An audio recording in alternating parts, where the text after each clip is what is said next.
Hello, everybody. I'm Kipp Snow, Director of the Transportation, Distribution, and Logistics Institute at the Community College of Baltimore County.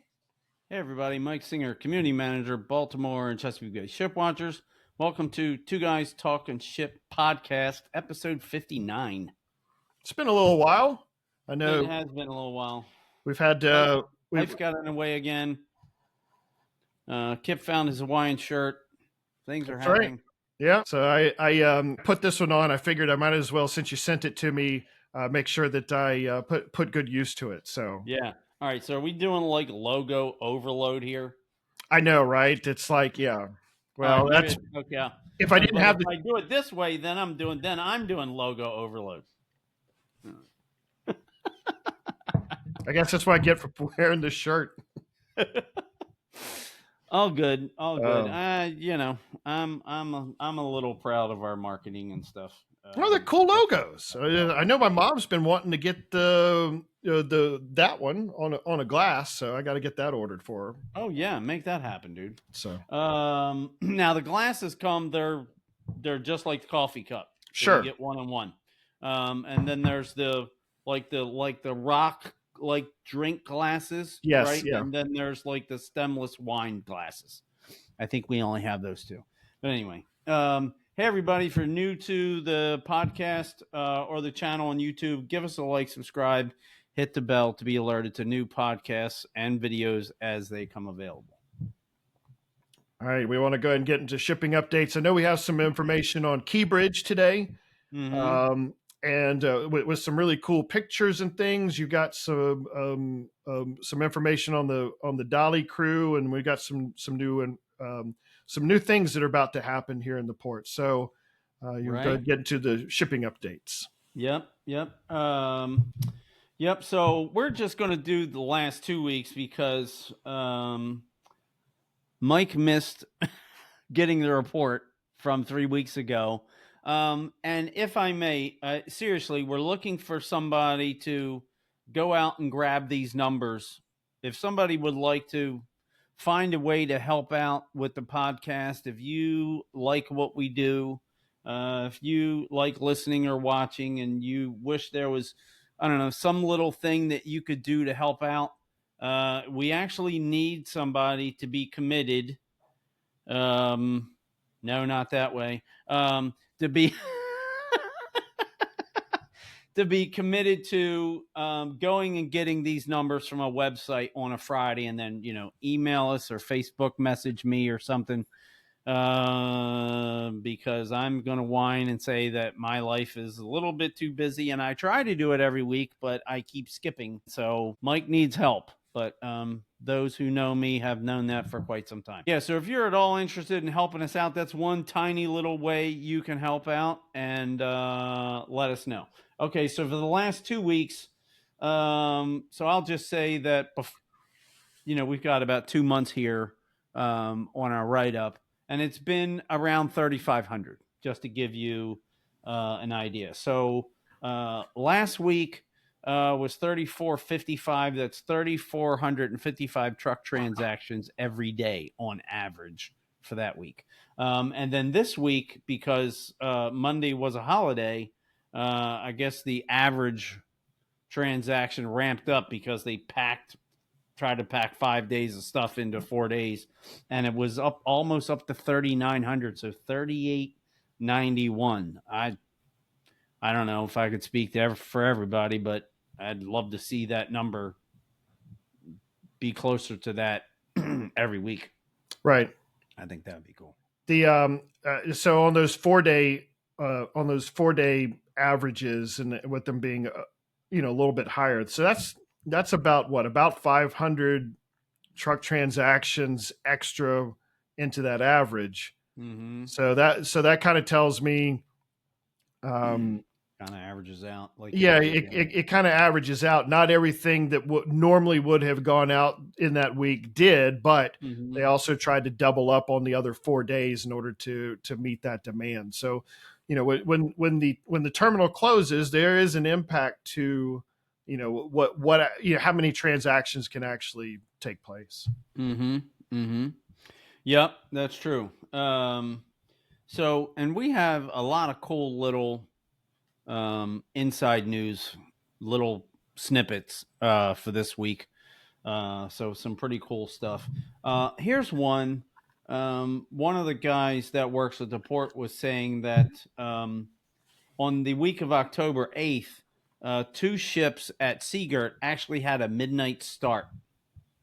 So ships come in, there's a timing, all the way down to Virginia when the pilot gets, it's all pre-planned. When they exchange the pilot outside the Key Bridge, what time the tugs meet them, it's all pre-planned, it's all scheduled out.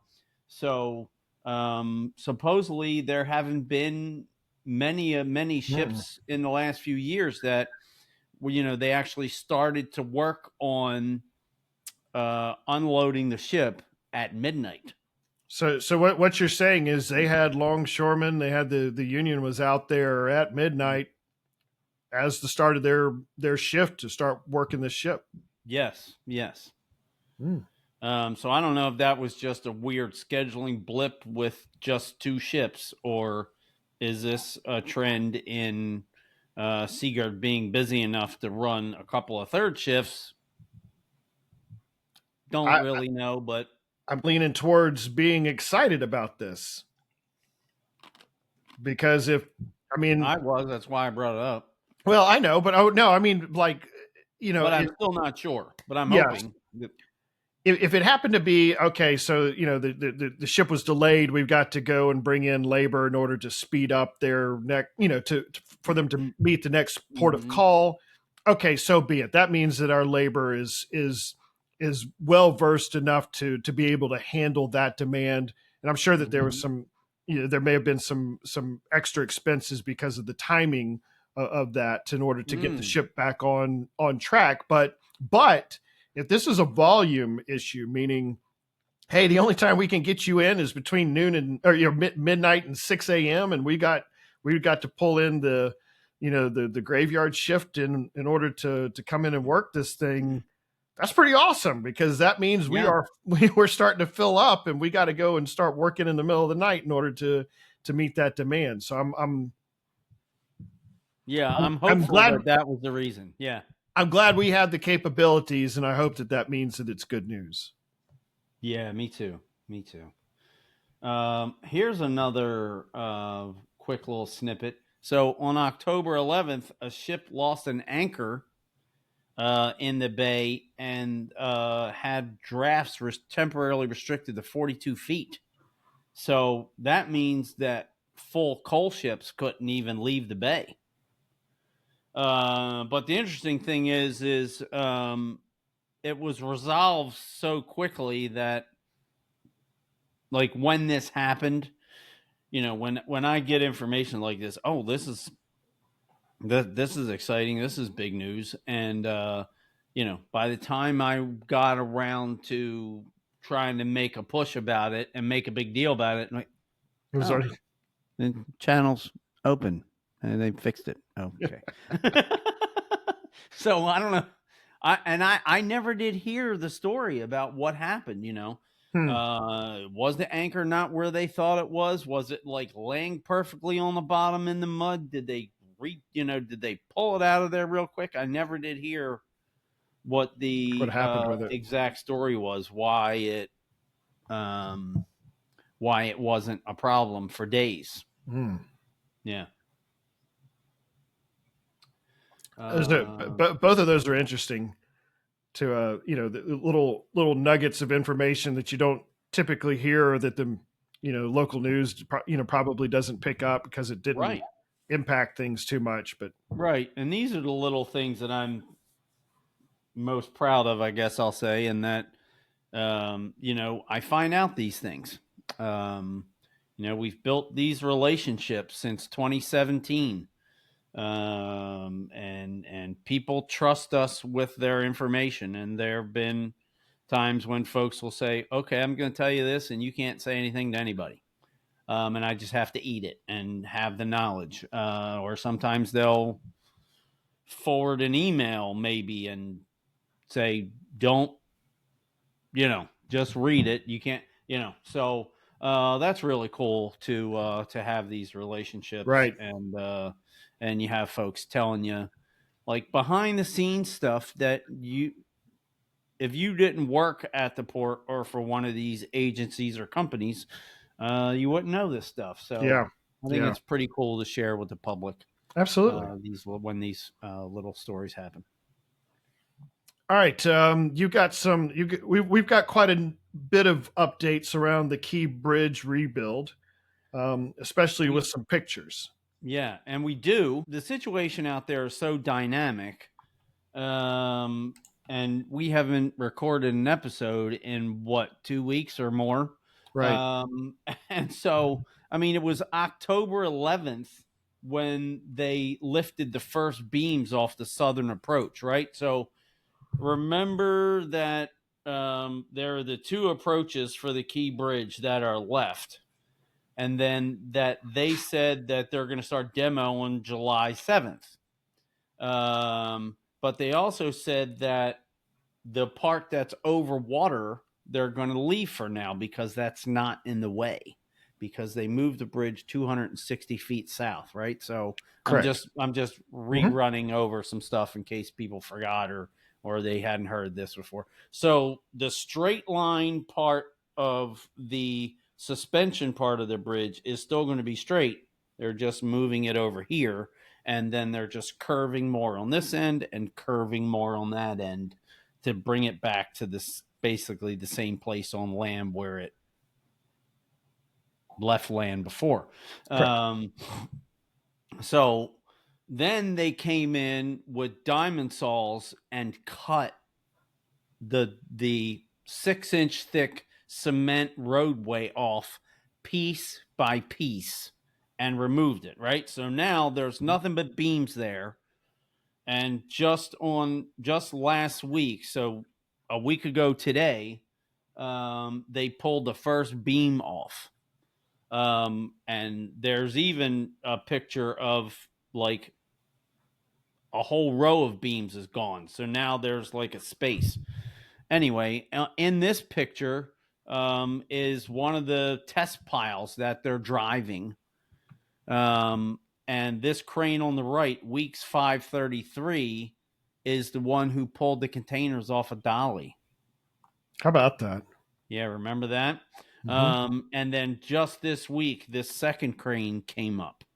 And I'm not sure what the second crane is doing exactly, even though we're watching all day on the live stream camera. You can get that on our website, www.baltimoreshipwatchers.com.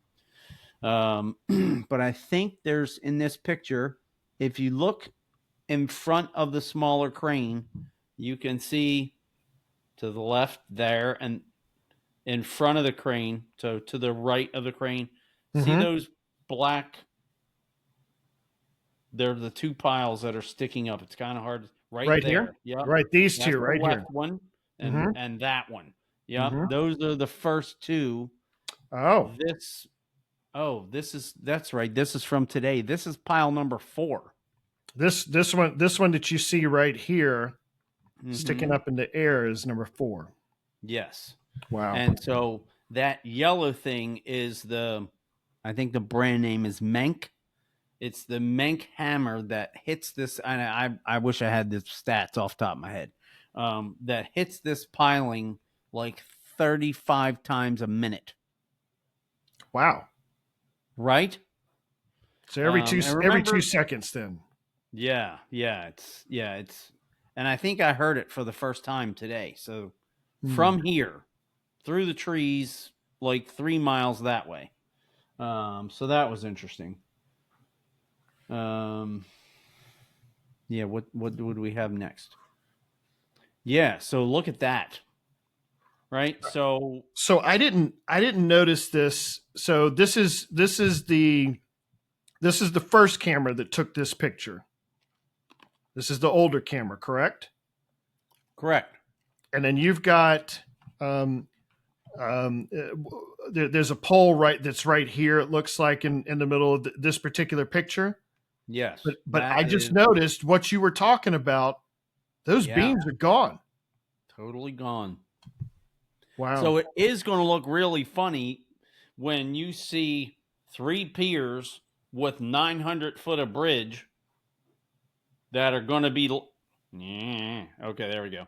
That are going to be left, that are going to be, it's my first time in front of a camera. I'm sorry. Yeah, no. That are going to be left out there like by themselves for a while. Yeah, it's gonna be wild, but it is. So point to that lift in the corner, in the other corner. Show that black. No, over to the right. The second pier. Now go straight up. Yeah, that's a guy up on a lift in a bucket. Oh, yes. In between, Okay. yes. Either he's unbolting or cutting, or he's cutting the X bracing between these between these beams. That's interesting that they're using a cherry picker bucket instead of just doing it from the top. Well, but remember, there's no roadway now. Okay. Thank you. So you would be like there's an nothing iron worker. Yeah. There's You'd there's nothing for you to walk on up there now. It's just the beams. Not much. Okay.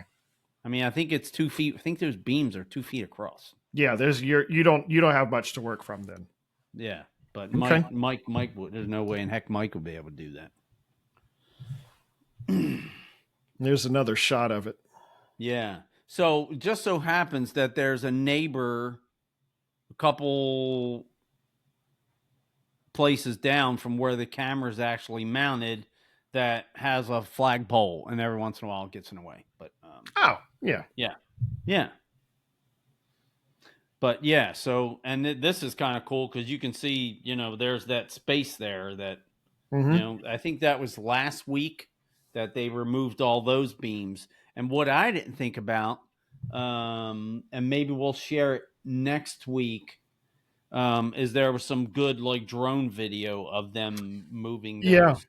And you could see that they were much smarter than Mike, and they didn't cut all the X braces between all the beams because they lifted 2 beams at a time. Okay.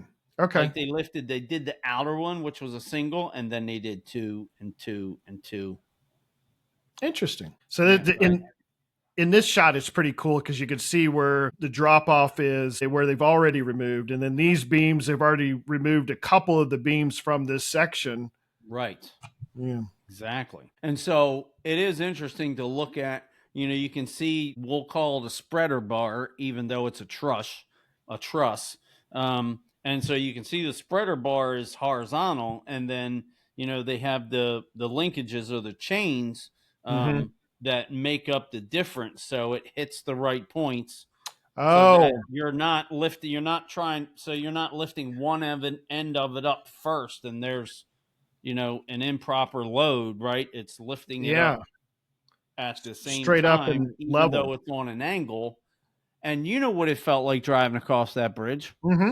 It felt like you were driving like this in your car, like, oh, am I on a roller coaster? But you look at that angle, it doesn't look crazy. I think it's only it felt crazy when you were going up the bridge. It's only a 4 degree angle, if I remember correctly. I think that's correct. I think it was 4 degree, but still it was, you come over the top of the thing and you're almost like, I can't see over until I get over the top. You can see how that truss is level with the ground.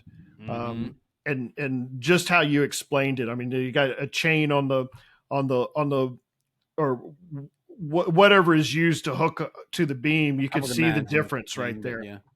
So that's interesting. Yeah. And I think this park, even though folks know that this isn't, it's a park, but it's not a very nice park. I mean, as far as maintenance and how the grounds look and all that stuff. And then this is a video, right? No, this is a close up of that same. I think you zoomed into the, so that you could see the see the truss a little bit better. But Yeah, here's they're the just starting to lift it up. I don't know if you can kind of see oh that. yeah, you can see there's a little discrepancy right here, There you and go. yep, you can see where they're lifting it right there. There you go. And that's pretty much the beginning of the. Oh, that is the Oh, this video. is the video. Why don't we hit the button then? Let's do that. So, and I just have to say that I ran. So what I did is, you can run back. Anybody can go to the camera on YouTube and rewind it, Mm. and then you can go into settings and speed it up. Oh, and do this fast. Oh, Right. And so I hit 2 times, and then I recorded it. And so this is 2 times speed, wow. and this seems reasonable and slow, Right. doesn't it? Right. Right. And this is 2 times speed, just. And was it earlier this week or last week when the winds were just crazy and this crane was still standing? Wow. Because this is one of those cranes where it looks like this, and then Mm-hmm. they fold it in half and lay it down. Lay it down. Right? Yeah, that's kind of cool. Yeah, I wonder what they're doing. I guess they have to cut these into manageable 40-foot sections and haul them away. Haul them away, yeah, or something. Yeah. Be curious what the disposable process is. It's a lot of hauling. Yeah. There's the Kipp Bridge rebuild folks also provided some pictures of the efforts over the past 2 weeks. Mm-hmm. And so this is from their post from just 2 days ago. And I think this is funny that folks just find this so interesting that people just go, I'm telling you about the like engineers and people who have build experience who are on the camera, in the little chat room that runs down YouTube. You've been in there. Mm-hmm. Yeah. And they figure this stuff out themselves, right? So, so this is from a Facebook post from Kipp Bridge Rebuild. Baltimore, here we come again. The next 6 test piles have been loaded onto a barge offsite and are now on their way to the project. These piles are part of the 12-pile test program supporting the rebuild project. Over the next few weeks, crews will begin static load testing to evaluate strength and performance to support the final bridge design process. But what wasn't in the article is that we think the tug is the Arctic Dawn, which is the same tug that brought up the first set of test piles. Okay. And on marine traffic, it says it's coming to Baltimore. See, this is my buddies in the camera chat already figured this out. Already figured it out, sure. Yeah, and it's off the coast of Georgia, and will be here on this Wednesday. Yeah, I believe that they were being manufactured in 2 different places, one in Louisiana and one in Texas. Correct. So they had to go drag this thing around the around Key West, or so maybe some shortcut in between there in the intercoastal waterway, and then bring it up the coast. I don't think there's anything big enough. I think this is all ocean going. Sure. There's a way to, if you have a 50-foot yacht, there's a way that you can cut through Florida. This isn't cutting through it then. No. So it's going to take several days to make that trip, but. Mm-hmm. And I remember folks asking me, how do we know when the next one's coming? I'm like, hang out in those towns on marine traffic and look for the next thing that leaves that says Baltimore on it. That's a tug. Right. I mean, I don't know what. And so the people in the camera chat figured it out. So that's interesting. I think that is. There's a tug headed to Baltimore that says it's going to be here on Wednesday. We think that's the one. It happens to be the same one that brought the first setup. So, okay, reasonable assumption. Yeah, sure. Cool to see them.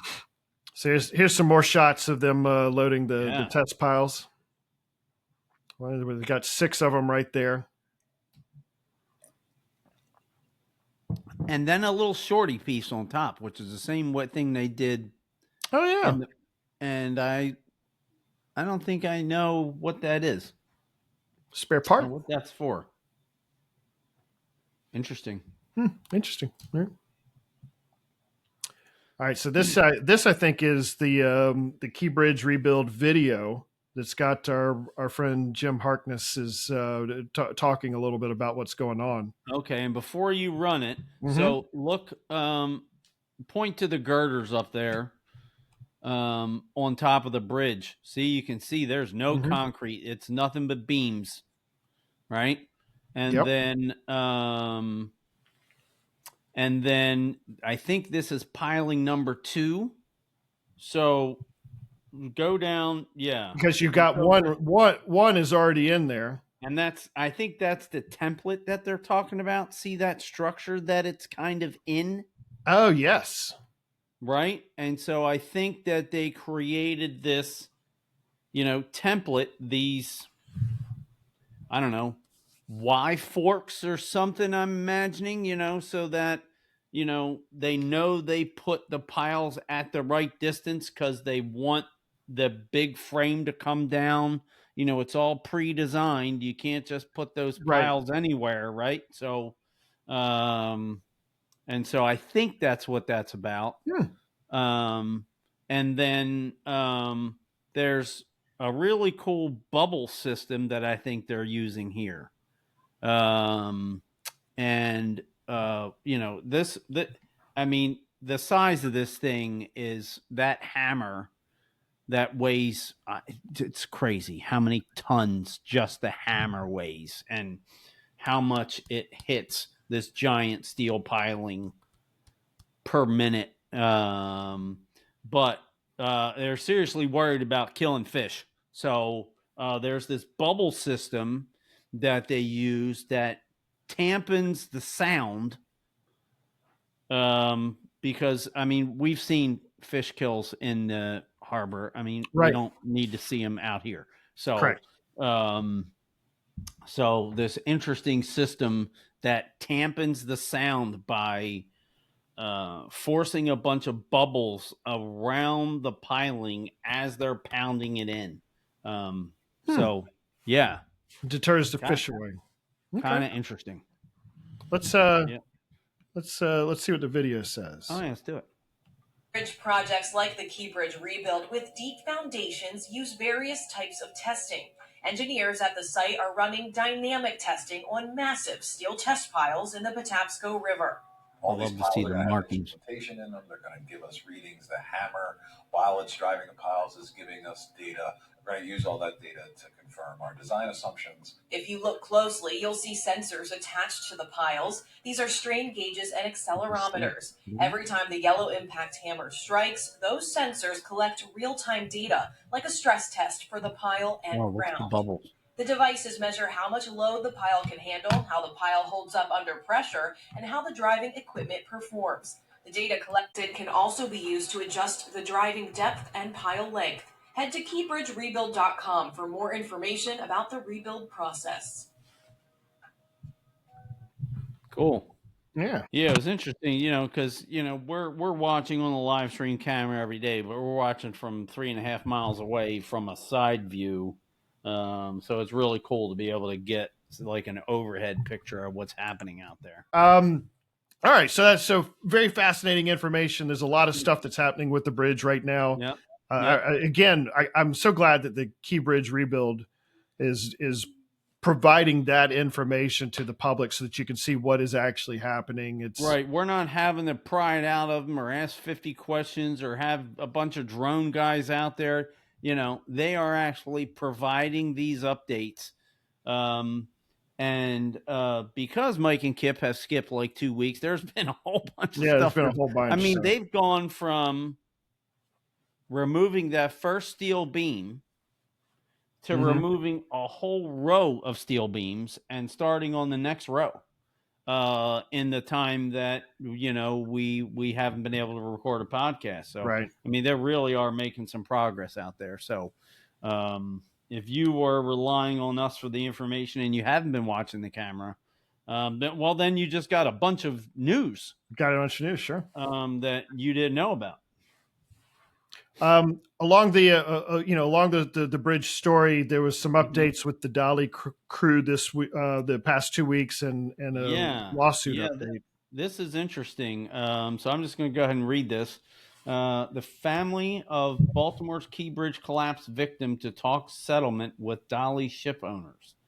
A settlement in one of the victims' cases could come as soon as next month, more than a year and a half after the ship was hit. Bridge was hit with the ship. According to court records obtained by WJZ, attorneys for Dorlian Castillo Cabrera, one of the 6 construction workers killed in the collapse, will meet on November 3rd to discuss a deal. The family's wrongful death lawsuit was filed last September against Synergy Marine and Grace Ocean, the ship owner and operator. If a deal is reached, this would be the first settlement for any of the families. Interesting. So it's interesting. Like, it would be good to have Alex on, because how does this work? Obviously, everybody, you lose somebody in your family, and you lose. I cannot imagine what the family and his wife are having to deal with. I just can't fathom that. So this guy was probably the primary wage earner in the family, and he can't just go. He can't go out and get another job. I mean, what are you doing? Right. How are you paying rent? How are you feeding your kids? And so I can understand, and I don't have a lot of the legal knowledge like Alex does. And I understand that when you go and do settlements versus go through a court battle, you have different outcomes, and then there's certain precedences that now exist because of that. And I understand that is some of what's in play in this. It'd be interesting to watch this and see what all happens. That is interesting. What I was thinking is, what I was getting ready to say is, and obviously, of course, you lose somebody in your family, you're certainly entitled to handle your legal representation as you see fit. Sure. But I wonder if it's just interesting that somebody is first and that they're not all together. I'm not saying they have to be together. Sure. Absolutely.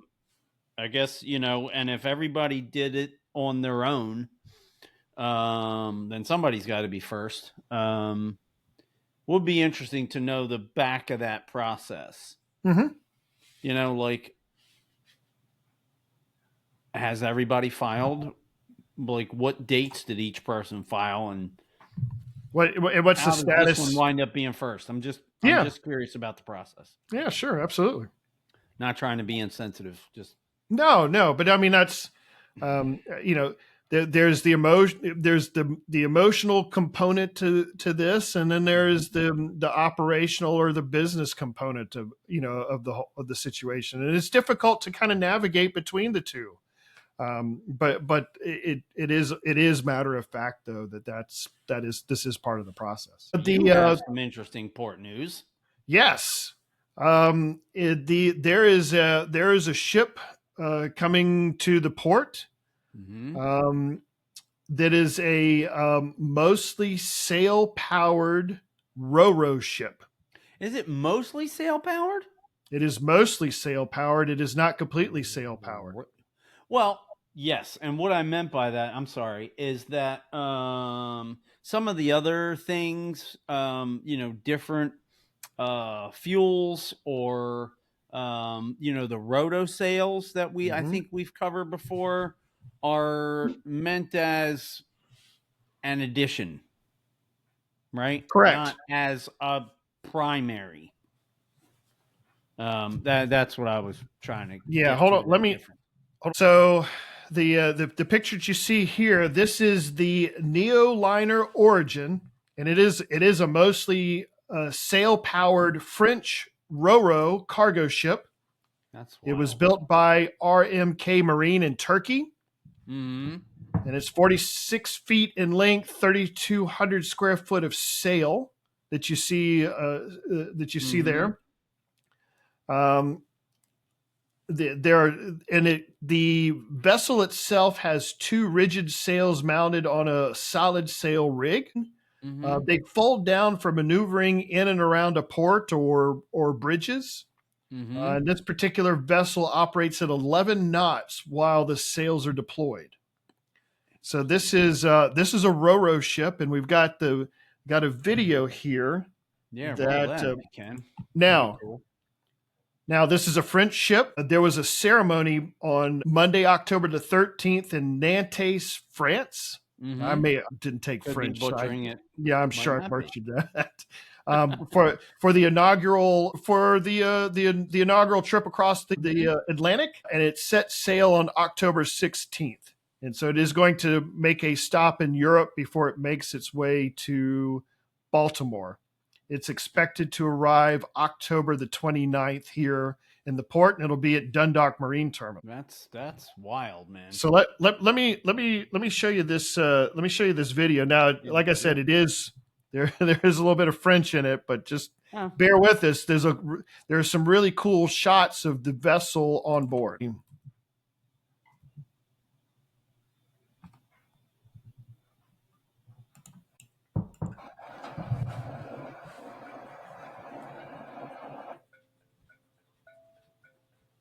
Interesting. So you can see it's this is underway. There's some pictures of it underway. That looked like it was partially folded up or something in that shot off in the distance, or. So this is also on board. This is looking up at the sail and the sail mast. Wow. And this is video of it actually mechanically being deployed in wild. Look at those solid panels. I didn't know they would be solid panels.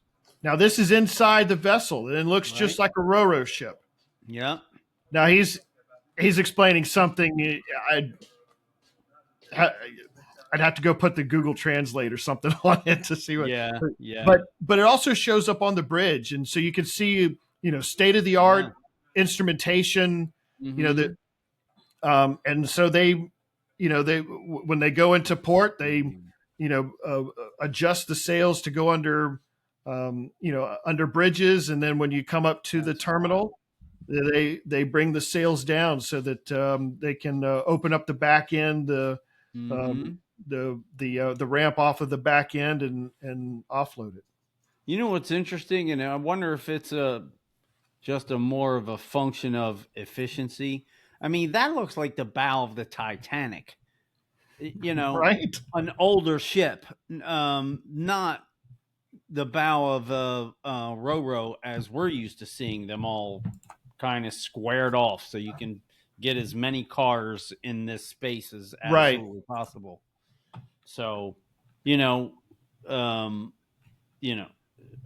shots from the bridge were interesting. The shot of the sails deploying those solid panels, that was pretty interesting. And then obviously, typical RoRo on the stern and inside. But when I first saw that photo, I'm like, well, this doesn't look like a new ship to me. Right. But I'm sure they have their reasons. It was interesting. That's going to be wild. So, yeah, I know that there's, I know Ports America Chesapeake's got, has that ship coming in. And so I'd be curious to watch it. I know it's on marine traffic right this minute, and it's off the coast of Europe. And it's kind of making its way. But as we get closer, I'd be curious to see if we can see any shots of it coming up the bay with the full sail open. And I'm going to have to talk to some of my photographer buddies. Like, all right, guys, you all need to figure out when this thing is coming up the bay and get out there before they start retracting these sails. That would be wild. That would be a thing to see. That would be. I'm going to go ahead and say this. If somebody gets me a decent picture of that ship with the sails up, it will be in next year's calendar. Sounds good. Okay. Make it happen, people. All right, we got a couple of other little news things. Yeah. So, and not a lot of people know about this, and probably more people in Annapolis than elsewhere, but the Navy will bring a sub into the bay to visit the Naval Academy. And we've known that they've been coming for weeks because I have folks that tell me stuff, which is really cool that they share that information with me. But now the news is out that the submarine visit to Annapolis has been canceled due to the shutdown. So that sucks. All right. So because what they're doing is, obviously the sub can't get anywhere near or, to in Annapolis or on the wall at the Naval Academy. So it's out there at Anchorage. And then, as I recall, there's a service barge that comes up. And then I think it's Watermark that typically runs folks out to, and you're running the sailors out to, you're running the cadets, Naval Academy. If I'm using the wrong term, I know I should just midshipman. I should put down. Thank you. Put down the mic and slowly back away. The midshipmen from Naval Academy get to actually go out and set foot on a sub. Oh, cool. All right. Yeah. So I don't know how that works. Is it only certain, is it just for freshmen or is it just for senior? Well, I can't imagine it would be for seniors. But anyway, I wonder if they are able to make it up to these folks. I have I have a buddy who is that I'm in the Scouts with, who is a professor for mechanical engineering. Mm-hmm. Maybe I'll ask him on Wednesday and see. Cool. He might be able to tell me. Okay. Wait. Well, that stinks. It's not coming. Yeah. Yeah, it does. All right. Upcoming events. So some upcoming events. So I know that the John W. Brown has its ghost ship events still coming. I think there's limited select nights of October 24th, 25th, 30th, and 31st in the 1st. So the next 2 weekends from 7 to 10 p.m. If you're interested in that, make sure you go to their website, ssjohnwbrown.org. They also have a ghost ship website where you can purchase tickets for those events. You get to tour the ship, plus see they've got it all decorated in holiday, festive, Halloween. Right, they're basically turning it into a haunted house, right? Haunted house. So it's really cool. You're taking this 80-year-old ship and turning it into a haunted house. Sounds like a pretty good idea. The NS Savannah has another public site visit. So if you're interested in seeing what the ship is and being able to walk all through the ship and see all, they do have the containment facility open now. Nice. So if you want to go and see all of that, November the 15th, I believe, is the next date for that. Okay. If you do need tickets for that, if you want to RSVP, go to www.ns-savannah.com/upcoming events. And I'll put the links up on the screen here so you can go to that. And then our buddy Josh with the Baltimore International Seafarers Center has the St. Nicholas run on December the 6th. That is both a virtual run and an in-person run around Fort McHenry. And I believe we go meet up at the Seafarers Center right there at the entrance. So, in our Port of Baltimore history segment on this date, well, it's actually the 22nd. We got a couple of more days before we get up to it, but on October the 22nd, 1988, the Pride of Baltimore II was commissioned as a larger, sturdier replacement to the original ship, which sunk back in 1986. Interesting. So larger. I didn't realize it was larger. I knew that when we had talked about that in a previous history segment where they had done the replacement, I knew they had replaced it, but I didn't know it was larger.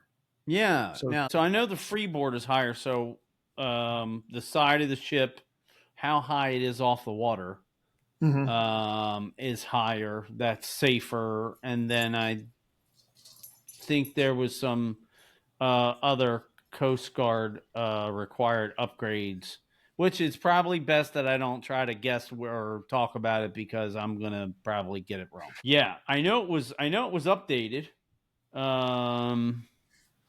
Or the design was updated when they built a new one. I just didn't realize that it was larger, or maybe I just forgot, which could be more likely. So that was interesting to learn about that from historical commissioning, especially with its trip that it made up into the Great Lakes this summer. Yep. So that was pretty neat, and that's all I have for today. Okay, cool, man. Yeah, so as we get to the end here, just a reminder, we are Baltimore and Chesapeake Bay Shipwatchers. We've had this Two Guys Talking Ship podcast since basically the Key Bridge came down, right? We started it that next month. Right after that, yeah. Yep. And we're all over socials, Twix, shout out Amy Lawrence, Instagram, Reddit, Threads, obviously YouTube. 16,000 people in a Facebook group. We've got Facebook pages for the Ship Watchers and the podcast if you'd like to follow that. We are actually and then we have our website full of information with ship schedules. There's a new page all about the range lights that the ships use to line up in the channel. Nice. As they make all the different turns to come into port. Yeah, just a ton of information, port maps, just all kinds of information that you can get on the website. And if you want to listen to the podcast through the audio side of things, we're on Spotify and Apple Podcasts. Plus, apparently, a whole bunch of other ones now that I didn't know about. So right, we spent some time going out trying to figure out where we were and get some numbers and do some research, and we're like, hey, how do we wind up here? We're also on the top 50 podcast for the Baltimore region, and that was what was it? I forget who posted that. So yeah, I was like, oh, cool. That was kind of cool. Yeah. All right, let's. I'll go ahead and count it off. You ready? Make it happen. 3, 2, 1. Happy Shipwatching. All right, everybody. Hope you enjoyed this episode, and we'll see you on the next one.